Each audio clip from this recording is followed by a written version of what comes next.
મનુ મહારાજના સંતાનોની કથા સમજાય.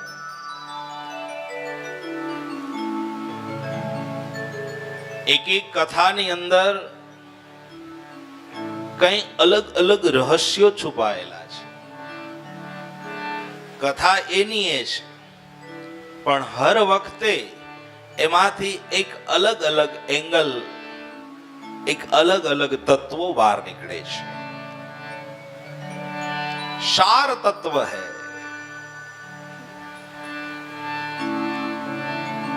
दूध में दही सार तत्व है, दूध में घी सार तत्व है, दूध में मक्खन सार तत्व है. तो दिखाई नहीं देता. દૂધમાં ગમે એટલી તપાસ કરો પણ એમાંથી માખણ ઘી ક્યારેય તમને જોવા મળતા નથી, પણ છે ખરા. એમાં છે. ક્યારે મળે? એનું મંથન કરવામાં આવે, એની પ્રોસેસ કરવામાં આવે ત્યારે એમાંથી સાર તત્વો બહાર નીકળે છે. એમ ગ્રંથો, શાસ્ત્રો ભલી ભાંતિ જ્યારે એની નજર કરવામાં આવે ત્યારે આપણને એમાં કાંઈ દેખાય નહીં.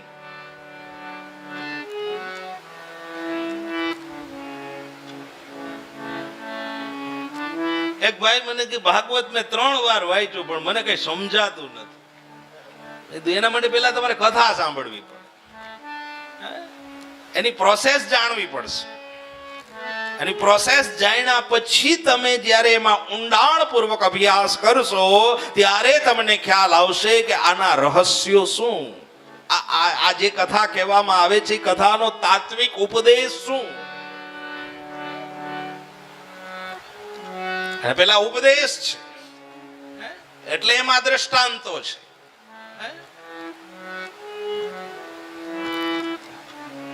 ઉપદેશ દેવો પ્રથમ ભક્તિ બતાવવી. પાનભાઈ ગંગાસતી પાનભાઈએ પણ કહ્યું પહેલા કે પહેલા ઉપદેશ દેવો ને પછી ભક્તિ બતાવવી. એમને ડાયરેક્ટ ભક્તિની વાતો કરશો તો એને મેળ આવશે?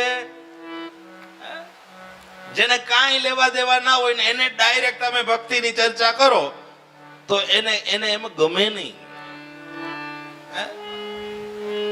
શું કામ?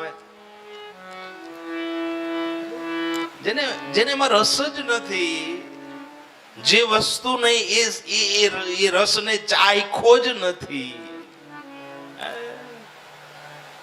એને પેલા ઉપદેશ બતાવવો પડે છે. ઉપદેષ્ટા લખ્યું છે ભાગવતમાં.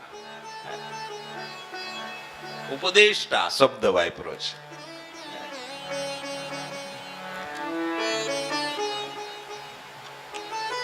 ઉપદેશ એ સાર છે, એ દ્રષ્ટાંત છે અને એ રૂપક છે. હવે દાખલા તરીકે ધ્રુવજીની કથા આમાં ભાગવતજીમાં છે, બરાબર?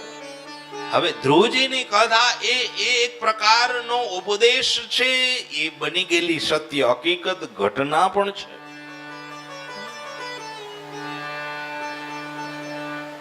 પ્રથમ ધ્રુવને ખબર નહોતી કે તપ કોને કહેવાય. પહેલા ધ્રુવને ખબર નહોતી. જેને 5 વર્ષની અવસ્થા હોય એને ખબર ના હોય કે એને તપ કેમ કરવું, કે એને મંત્ર કેમ બોલવો, આ એને ખ્યાલ ના હોય. નાના નાના બાળકોને શું ખબર હોય? પણ આપણે ઉપદેશ બતાવવો પડે ને ખ્યાલ નથી.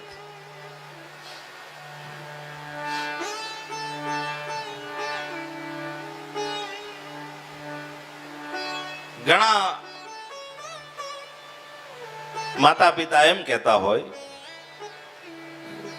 અમે બાળકોને કહીએ કથા સાંભળવા જાઓ પણ ઈ જાતા નથી, એનું શું કરવું? આ બી ફરિયાદો છે. અમે કહીએ છીએ પણ જાઓ, ઈ જાતા નથી. હવે એને તમારે લઈ આવવા હોય શું કરવાય?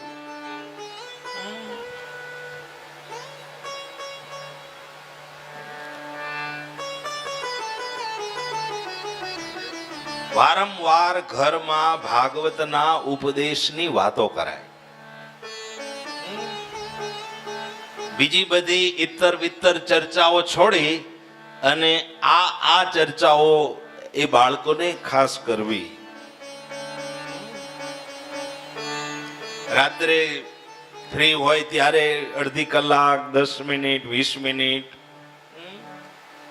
કે જેના દ્વારા એને એમાં રસ થાય એવી વાતો તમે આ 7 દિવસ સાંભળી હોય એમાંથી એકાદી વાત તમે અહીંથી લઈ જાઓ અને એ વાત તમે બાળકોને કરો. ભલે થોડાક દિવસ નહીં ગમે, પણ 2 દી, 4 દી, 5 દી એ ચર્ચાઓનો મારો ચાલુ જ રાખો.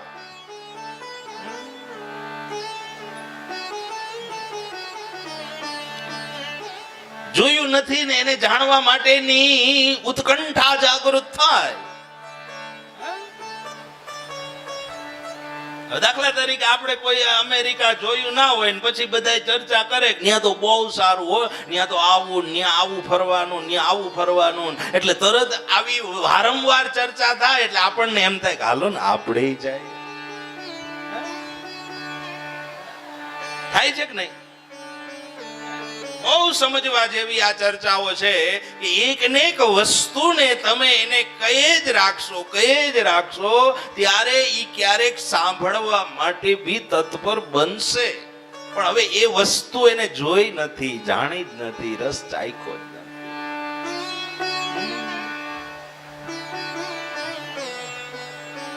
મહારસ છે. હવે ધ્રુવજીને દાખલા તરીકે એની માતાએ નો કીધું હોત તો ધ્રુવજી તપ કરત? ધ્રુવજીએ એની માતાએ, એની ઓરમાન માતા હતી, પણ એને જે કહ્યું કે તારા પિતાના જો ખોળામાં બેસવું હોય તો વનમાં જા અને તપ કર અને પછી ભગવાન પાસે જે માગવું હોય માગ, અને એમ માગ કે હું સુરુચિના ઉદરે જન્મ ધારણ કરું. કઈ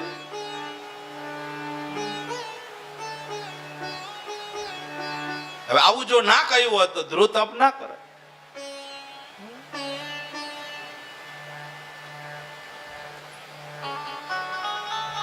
આપણી ફરજો છે, આપણે આપણા સંતાનોને કહેવાની આ બધી આપણી એક દૈહિક ફરજો છે. અને સતત એને કહો, ગમે કે ના ગમે. હવે તમે તમારા બાળકને, નાનું બાળક હોય અને એને તમારે કડવી દવા પાવી હોય, એ કડવી દવા એને ભાવતી હોય તો છતાંય તમે પાવ છો કે નહીં? શું કામ પાવ છો? એના આરોગ્ય માટે, એનું શરીર સારું રહે એના માટે તમે પાવ છો. બરાબર?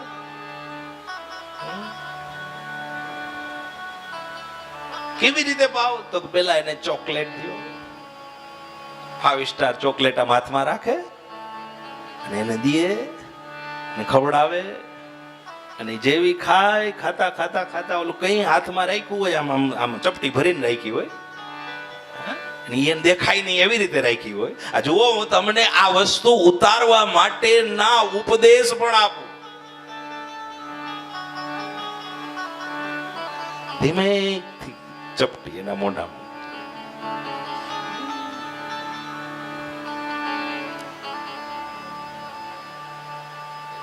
જે સંતાનોની આ પ્રશ્ન છે માતા પિતાનો, એના માટેની આ કથા છે.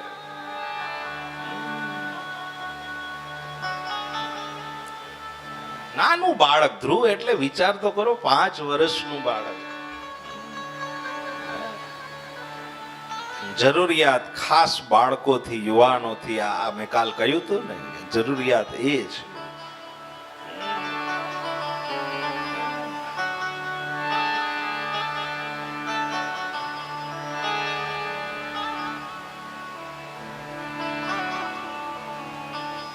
તો ઘણા એમ કે યુવાનોને ટાઈમ ન હોય, એને બિઝનેસ હોય, એને બિઝનેસ હોય, એને કામ હોય, જઈ ન શકે. પણ હું તમને એમ પૂછું કે ચાલો એમ તમે કયો છો કે એને ટાઈમ ન હોય, એને બિઝનેસ હોય, એને નોકરી હોય, એને રજા ના મળે, ઈ જઈ ન શકે. તો બેંકોક ને પટાયા ફરવા માટે તમને કેમ ટાઈમ મળે છે? ન્યા કેમ 10-10 દિવસ નીકળી? અહીંયા બિઝનેસ નહીં હોય? હા, અહીંયા નહીં હોય. એટલે એવી તો કોઈ વાત કરવી જ નહીં કે અમે ફ્રી નથી.